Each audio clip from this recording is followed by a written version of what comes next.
సుకుమార్, నీ గురించి చాలా రాసుకున్నాను మాట్లాడాలని తెలుసా. ఫ్లైట్లో జర్నీ చేస్తూ ఆర్యాని మొత్తం నువ్వు కలిసినప్పటి నుంచి రివ్యూ చేసుకుంటూ ఎన్ని రాసుకున్నాను. ఈ టైం నిజంగా అంటే హైదరాబాద్లో ఇంత సమ్మర్లో ఇలాంటి వర్షం పడి మన సక్సెస్ సెలబ్రేషన్ వానదేవుడు కూడా చేసినట్టు అనిపించింది నాకు. అంటే ఇందాక అడిగాను, ఇంతకుముందు ఎప్పుడన్నా ఎక్కడన్నా ఇండస్ట్రీలో ఇలాంటిది ఈవెంట్ జరిగిందంటే ఎక్కడ జరగలేదు సార్. అంటే everything is a special for Arya. ఆ రోజు టైటిల్ పెట్టిన దగ్గర నుంచి ఆ టైటిల్ గురించి ఎంత ఫైట్, సుక్కుతో ఎన్ని ఫైట్లు ఉన్నాయి, అన్నీ ఉన్నాయి. సో మెమొరీస్ అయితే గుర్తు చేసుకోవాలి. నచికేత అంటే బాబు నచికేత. సో కథ చెప్పేటప్పుడు అందరికీ నచికేత అని చెప్పేవాడు. దిల్ జరిగేటప్పుడు ఆర్యతో సుకుమార్ దిల్ సినిమాకి రైటర్గా రావడం, సుక్కుతో పాటు వేమ, వాసు వీళ్ళందరూ టీమ్గా నాతో ఒక జర్నీ స్టార్ట్ అవుతున్నప్పుడు దిల్ షూటింగ్ జరిగేటప్పుడు ఒక మాంటేజ్ చెప్పాడు. ఇందాక మాస్టర్ చెప్పాడు కదా, పైకి వెళ్ళి అమ్మాయి స్నానం పైన డ్యాన్స్ చేస్తుంటే ఆ వాటర్ వచ్చి కింద ఒక కుర్రాడు పైన పడుతుంటే నన్ను చెప్పని మళ్ళీ సరే చెప్పలా నువ్వు చెప్పి అంటే పైన ఒక అమ్మాయి పైన వర్షం పడుతుంటుంది, ఒక దాబా పైన, ఇప్పుడు దాబాలు ఉంటాయి కదా, దాబా పైన వర్షం పడుతుంటే వర్షం డాన్స్ అంటే ఊరికే ఆడుకుంటూ ఉంటుంది. అప్పుడు అన్నీ కొంచెం హైపోథెటికల్ ఉండేవి కదా మూమెంట్స్ అన్నీ. అమ్మాయి డాన్స్ చేస్తూ ఉంటుంది, చేస్తుంటే వాటర్ అంతా వచ్చి ఒక పైప్ పైన డాబాలో వాటర్ అంతా ఒక పైప్ కింద పడుతుంటుంది కదా, ఆ పైప్ కింద వాటర్ని ఫీల్ అవుతూ హీరో ఉంటాడు అనమాట. ఇది చెప్పిన మాంటేజ్. ఈ మాంటేజ్ చెప్పిన వెంటనే ఆయన నువ్వు డైరెక్షన్ చేస్తున్నావు నా బ్యానర్ అన్నాడు. అంటే అంత ఫస్ట్ సినిమా నాకు దిల్ జరుగుతుంది, ఇంకా అది రిలీజ్ కావాలి, అసలు నా పరిస్థితి ఏంటో నాకు తెలియదు. బట్ ఎంత కాన్ఫిడెన్స్ అంటే ఆ మాంటేజ్ భలే ఉంది సుక్కు, అసలు మామూలుగా లేదు అని.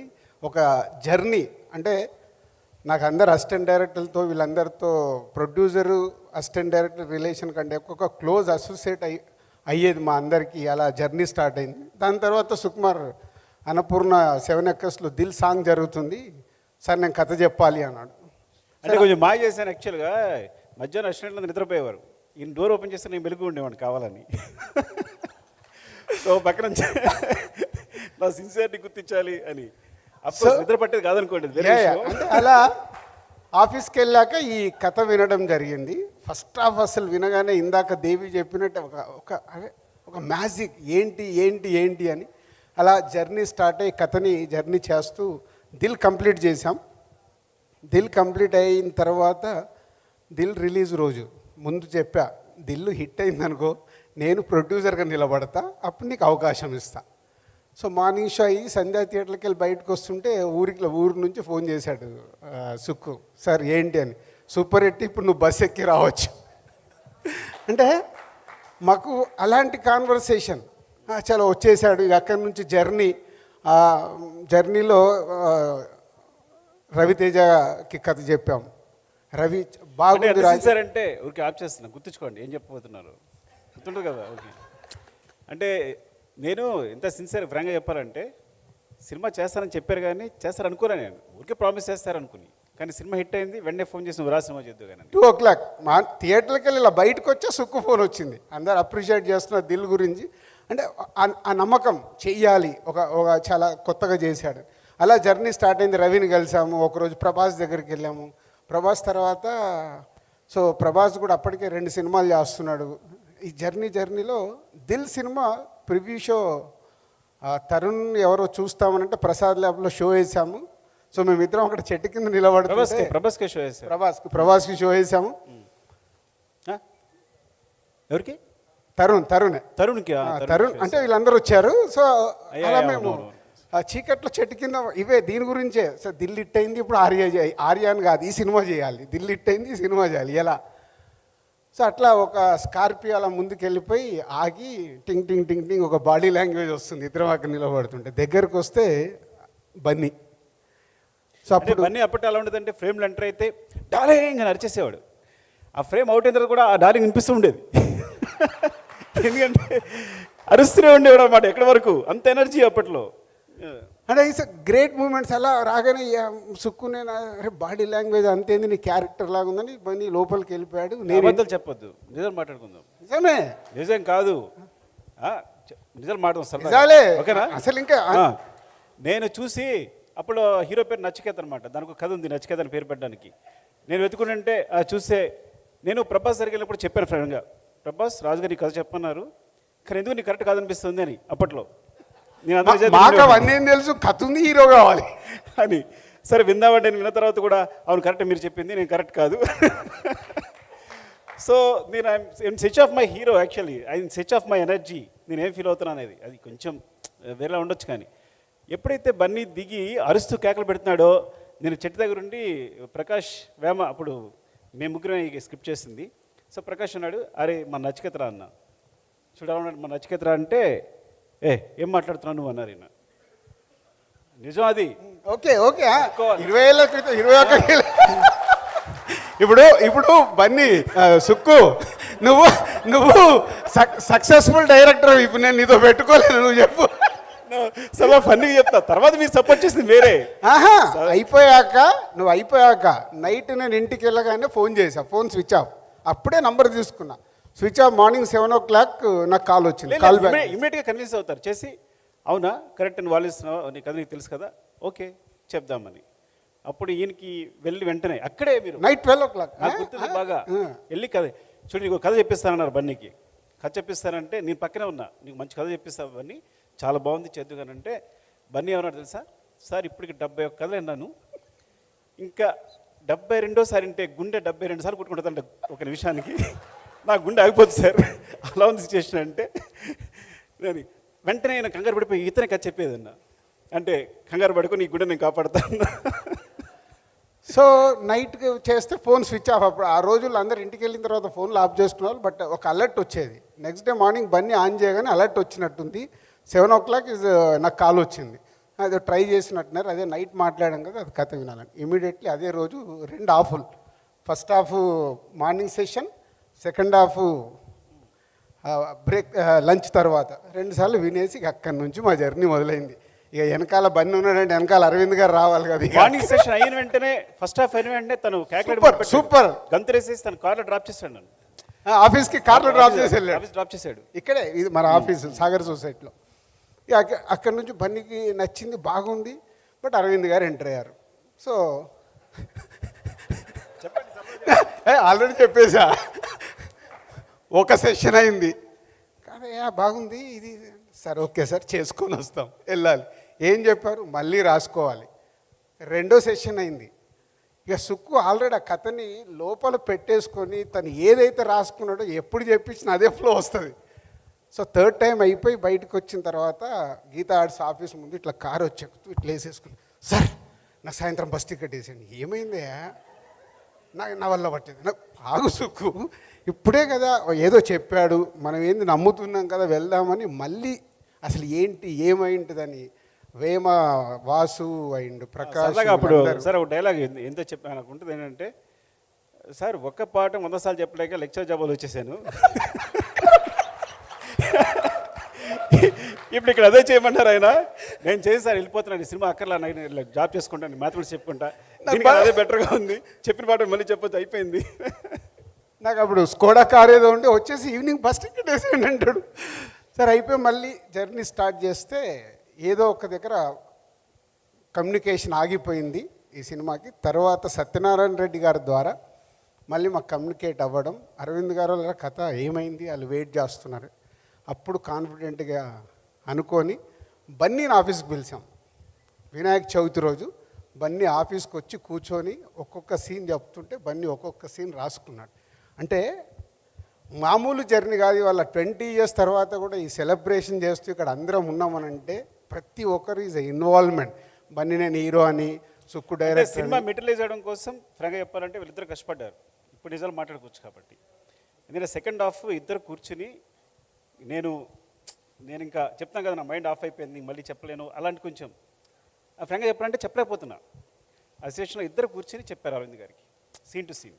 సో బన్నీ రాసుకున్న తర్వాత మళ్ళీ అరవింద్ గారి టైం తీసుకొని వెళ్ళి బన్నీ ఇప్పుడు మేమిద్దరం కూర్చొని సీన్ టు సీన్ ఎక్స్ప్లెయిన్ చేస్తే లేచి అరవింద్ గారు షేక్ హ్యాండ్ ఇచ్చారు. అలా ఈ సినిమా మొదలవ్వటానికి సో టీమ్గా ఒక ఎఫర్ట్స్ పెట్టి జరిగింది. అక్కడి నుంచి మా ఇద్దరికి చాలా గొడవలు ఉన్నాయనుకో. గొడవలు అంటే ఫ్రెండ్లీ గొడవలు, ఎప్పుడు వేరేలాంటివి కాదు. ఒక్కసారి 3 రోజులు మాట్లాడుకోకుండా ఉన్నాం. అయినా మళ్ళీ నేనే రూమ్కి వెళ్ళిపోయా. సరదాగా చెప్పొచ్చు, నేను టైం లేదు. టైం లేదు, ఆల్రెడీ 11 అవుతుంది. మాట్లాడట్లేదు. సో వెళ్ళిపోయి వైజాగ్లో ఏంటి బాబు నీ ప్రాబ్లం అని చెప్పు. నువ్వు సినిమా గురించే ఆలోచించేది, నేను సినిమా గురించే ఫర్ వర్క్. గొడవలు ఉండేవి. పొద్దున నేనేమో మొహం తిప్పుని ఇలా ఉండేవాడిని, కూర్చుంటే ఇద్దరం కలిసారంటే ఎక్కడికి వెళ్ళి ఒకే రూమ్లో ఉండేవాళ్ళం. వేరే లాగించుకోవద్దు. నో అంటే ఎకానమీ ఇప్పుడు ఒకే బెడ్ మీద అప్కమింగ్ అప్పుడే స్టార్ట్ అయ్యాము. ఎకానమీ ఒక రూమ్ కంటే అమ్మ మళ్ళీ 1000 రూపాయలు ఎక్కువ అవుతాయి ఎందుకు కలిసి ప్రేమతో అనుకున్నాను. ప్రొడ్యూసర్ ఏం ఆలోచిస్తాడు? ప్రొడ్యూసర్ ఆలోచించేటప్పుడు ఎకానమీ. చాలా జర్నీ, ఎన్నో అద్భుతమైన మూమెంట్స్. ఇందాక దేవి చెప్పినట్టు ఒక్కొక్క పాటించేవారు. రా నువ్వు ఏంటి ప్రాబ్లం ఏంటి ఓకేనా అని తను వచ్చేసి మళ్ళీ అంటే హీజ్ లైక్ అంటే చెప్పాలి ఎప్పటికప్పుడు ప్రతిదాన్ని సినిమాకి సంబంధించి ఏ విషయాలైనా ఎక్కడెక్కడ హోల్డ్ చేసుకుంటూ సినిమాని ఆర్య అనే సినిమాని తీసుకొచ్చి పెట్టారని డెఫినెట్లీ చెప్తా సార్. ఇంకా నిజాలు మాట్లాడుకుందాం, అప్పుడు ఎందుకు లేదు చెప్పండి. సో అలా ఎన్నో మూమెంట్స్తో అద్భుతంగా చేస్తూ ఈ జర్నీ చేసాం. దానికి దేవి మ్యూజిక్ కానీ, రత్నవేల్ గారి విజువల్స్ కానీ, so other technicians, every moment adding అయ్యే ఈ ఆర్య తయారైనప్పుడు. సో ఈ ఆర్య తయారవ్వటానికి Sukku it's a 100% your baby. So నువ్వు మీలో ఉన్నవన్నీ రైట్ రూట్లో రైట్ రాంగ్ అనిపిస్తే రాంగ్ అని చెప్పడం తప్పితే మేము చేసింది ఏం లేదు. ఏ సీన్ రాసినా నువ్వు రాసుకుందే, రైట్ రాంగ్ చెప్పడమే. దానికి గంగోత్రి అప్పుడు బన్నీ అరవింద్ గారు రాఘవేంద్రరావు గారిని పెట్టి ఒక సెటప్కి పెట్టి హిట్ తీస్తే బన్నీ మేక్ ఓవర్ అవ్వడం ఈ సినిమా కోసం. ఇందాక శివబాలాజీ చెప్తూ నాకు గుర్తుంది, అల్లురామలింగే గారు అక్కడ అన్నపూర్ణలో స్టేట్కి ఒక పెద్దది ఆ రన్నింగ్ది స్టిల్ పెట్టినప్పుడు రామలింగే గారు అక్కడ కూర్చొని అలాగే చాలాసేపు చూస్తున్నాడు. ఆ రోజు అనిపించింది నాకు, అంటే తాత ఇండస్ట్రీలో ఇంత పెద్ద ఆర్టిస్ట్ అయినా, ఫాదర్ అంత పెద్ద ప్రొడ్యూసర్ అయినా, తాత బన్నీ సైడ్ చూసుకుంటుండే ఆహా ఏదో ఒక రోజు బన్నీ వేలుతాడు అని.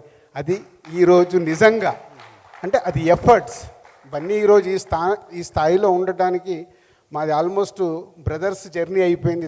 ఆర్య తర్వాత నా డాటర్కు బ్రదర్ అయిపోయాడు బన్నీ. ఆర్య తర్వాత అంటే ఒక అటాచ్మెంట్, ఒక ఫ్యామిలీ మెంబర్స్ అయిపోయాం. కానీ బన్నీ ఒక్కొక్క ఒక్కొక్క సినిమాని భయంతో, రెస్పాన్సిబిలిటీగా ఉంటూ భయంతో సినిమాలు చేస్తున్నాడు. కాబట్టి ఈరోజు ఆల్ ఇండియా స్టార్ అయ్యాడు. ఒక ఆర్యాతో మొదలై ఈరోజు పుష్ప 1 తీసి ఇద్దరే కాంబినేషన్లో సెన్సేషనల్ కొట్టి ఇప్పుడు పుష్ప 2తో ప్రపంచం వెయిట్ చేసేలాగా చేశారు. దానికి మీ ఇద్దరికి hats off. And Bunny love you and thank you. So ఎన్నో మూమెంట్స్ ఉన్నాయి మన ఇద్దరి మధ్యలో. సుక్కుకు నాకు ఎలా ఉన్నాయో ఈ సినిమాలో నాకైతే 2 భయం వేసిన మూమెంట్స్ నేను షేర్ చేయాలి. కేరళలో ఏదో ప్రియరా హట్టేసి మనం షూట్ చేస్తున్నాము. విపరీతమైన సమ్మర్, నాకు పని లేదని నేను వెళ్ళి రివర్లో దూకాను. టప్ అని వెనకల్లోకి వచ్చి దూకాడు. చూస్తే బన్నీ దూకి లేవడే. నాకేమో హార్ట్ బీట్ పెరుగుతుంది, బయటకు వస్తలేడు. తర్వాత మెల్లిగా బయటకు వచ్చి టెన్షన్ పడ్డారా సార్ అన్న. టెన్షన్ ప్రొడ్యూసర్గా అదొకటి. తర్వాత ఈయన మీద ఉన్న కోపానికి ఒక పంటిలో వెళ్ళి షూట్ చేసుకొని వస్తున్నారు. ఆ పంటి మెల్లిగా బెండ ఇలా సుక్కు అక్కడ ఏంటంటే ముందు కాదు నన్ను ఏది షేర్ చేయాలి. యాక్చువల్గా అరవింద్ గారు సార్కి ఫోన్ చేశాం, అడిగేంటి పైది దూకొచ్చాది. నేనేంటి అక్కడ దూకినప్పుడు రాజుగారు దూకారు, తేలిపోయారు, పైకి వచ్చారు. నువ్వు దూకావు, అది నేను ముందు చెప్పాలి కాదు. ఫస్ట్ ఆ సినిమాలో జంప్ చేసేది ఉంది కదా, డాడీ అసలు ఒప్పుకోవట్లేదు. నో రివర్లో దూకేది ఏం లేదు అంటే నేను ఫోన్ చేసి వాసు ఎవరో కల్పిస్తే సరే ఏం కాదు సార్ కిందంతా సెట్ వద్దే అంటే సార్ మీ కొడుకు మీద అంత టెన్షన్ ఉంటే ఫస్ట్ నేను దూకుతా, నేను వెళ్ళిపోయి తర్వాత దూకమంటే నిజంగా వెళ్ళి దూకేసా. నేను దూకి మొత్తం అక్కడ రెడీ పెడితే షార్ట్ బన్నీతో తీశారు. సో ఆ షార్ట్ కంప్లీట్ అయింది. ఇప్పుడు నువ్వు చెప్పు నీ ఎపిసోడ్. నేను అప్పుడు 100 రోల్స్ ఎన్ని అయినట్టున్నాయి. ఈయనకేమో కోపం ఏమో ఎక్కువ తినేస్తాయి కదా రీల్స్ అన్ని. 400 ఎవ్రీ 100కు స్వీట్, ఎవ్రీ 100కు స్వీట్ పెట్టాలి, సో చేయి తిప్పి కొట్టాలి. మాట్లాడితే 100 అయిన వెంటనే కొట్టేవాడు ఈయన. స్వీట్ ఇచ్చి వచ్చి వెనకాల ఫట్ ఫట్ కొడుతుండేవాడు, చెయ్యిలా విరిచేస్తుండేవాడు పట్టుకుని. ఫ్రాంక్గా చెప్పాలంటే ఇది పాత నొప్పి, ఈ చెయ్యి ఇంకా నొప్పి ఉంది నాకు ఏదైనా చేయాలంటే. ఇది రైట్ అంటే ఇలాంటిది సార్ ఇప్పటికీ పుషప్స్ చేయలేను నేను ఈ వ్యక్తి వల్ల. సో సో సో నేను అనుకున్నాను రాజుగారు దూకారు బయటకు వచ్చారు, బన్నీ దూకాడు పైకి వచ్చాడు, ఓహో మనం కూడా దూకే బయటకు వచ్చేసాం అనుకున్నా. ఏంటి దూకే నేను తోసేస్తున్నాడు, నేను ఆల్మోస్ట్ దూకైపోయాను, ఎవరు ఆప్ చేస్తారు, నువ్వే ఆప్ చేస్తున్నట్టున్నావు, తనకి ఈత రాదే సంథింగ్ అని. నేను రాకపోయినంటే దూకితే పైకి వస్తాం అనుకుంటున్నా, అప్పుడే పోయిండేవాడు, లేదంటే ఈ వ్యక్తి తోసిండేవాడు కొంచెం ఉంటే నన్ను. సో అలా అప్పుడు ఆ ఎపిసోడ్ అయిపోయిన తర్వాత పంటిలో వెళ్ళి షూట్ చేసుకొని వస్తున్నారు, మేము అందరం అటు ఏదో ప్రియారాగా మాంటేజెస్ తీస్తున్నారు, బయట ఉన్నాను. సడన్గా పంటిలో బెండ్ అవుతుంటే మెల్లిగా సుక్కు, ఆ పంటి మీద ఉన్నారా? నేను లేను, నేను బయట ఉన్నా, మెల్లిగా పడిపోతుంది. నేను ఇక్కడికి వెళ్ళి చూస్తున్నా, పడిపోయింది. మెల్లిగా బన్నీ హ్యాండ్ ఇచ్చి తీసుకొచ్చాడు. బయటకు వచ్చాడు, ఎందుకు బన్నీ తీసుకొచ్చావు,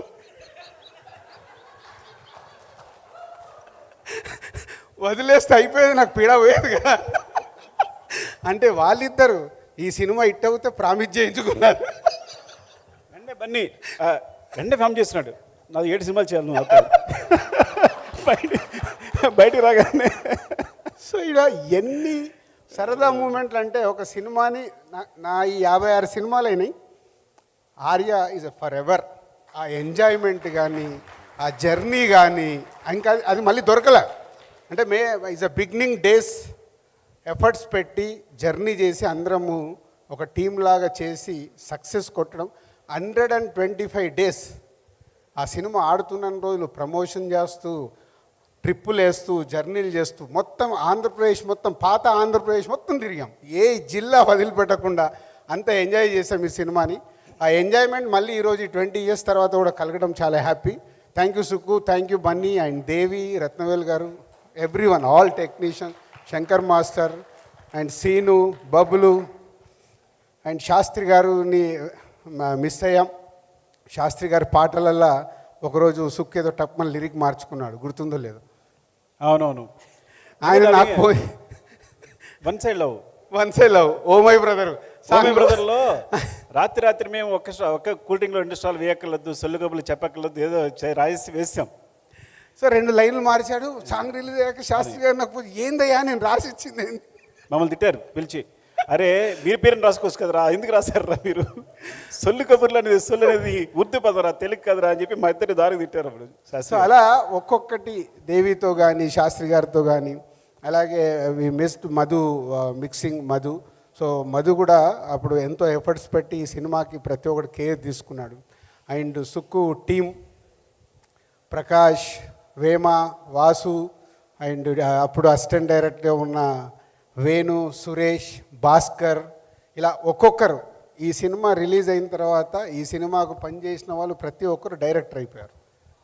ఆర్య సినిమాకి పనిచేసిన ప్రతి ఒక్కరు డైరెక్టర్ అయ్యారు. కొందరు సక్సెస్ఫుల్గా ఉన్నారు, ఒకరు అట్లీస్ట్ అటెంప్ట్ చేశారు. సో ఒక్క సినిమా మా అందరి జీవితాల్లో ఒక టర్నింగ్ చేసి ఈరోజు 20 ఏళ్ళ తర్వాత కూడా ఇక్కడ నిలబడ్డామంటే ఓన్లీ ఆర్య ఒక విజయంతో. అక్కడి నుంచి కష్టపడుతూ బన్నీ కానీ, సుక్కు కానీ, నేను కానీ, దేవి కానీ, ర్యాండీ కానీ అందరం, అంటే ఇంతమంది ఒక సినిమా ద్వారా ఇంత పెద్ద పొజిషన్లో ఉండడం ఇవాళ పాన్ ఇండియా అయిపోయింది. మా అదృష్టానికి Bunny pan India star, Sukku pan India director, Devi pan India music director, నేను పాన్ ఇండియా సినిమాలను తీస్తున్నాను. అంటే ఒక గ్లోబల్ ఒక మార్పు వచ్చింది ఆఫ్టర్ 20 ఇయర్స్. అందరం ఇలా ఉన్నందుకు ఒక ఆర్య మాకు ఇచ్చిన ఎనర్జీ, దాన్ని కాపాడుకుంటూ ఇంకా అందరం ముందుకెళ్ళాలి, అది మాకు అందరికీ ఛాలెంజే. సో థ్యాంక్ యూ, ఎవరినైనా మిస్ అవుతే క్షమించాలి. గ్రేట్ మెమొరీస్ మాకు Arya. Thank you Sukku, love you.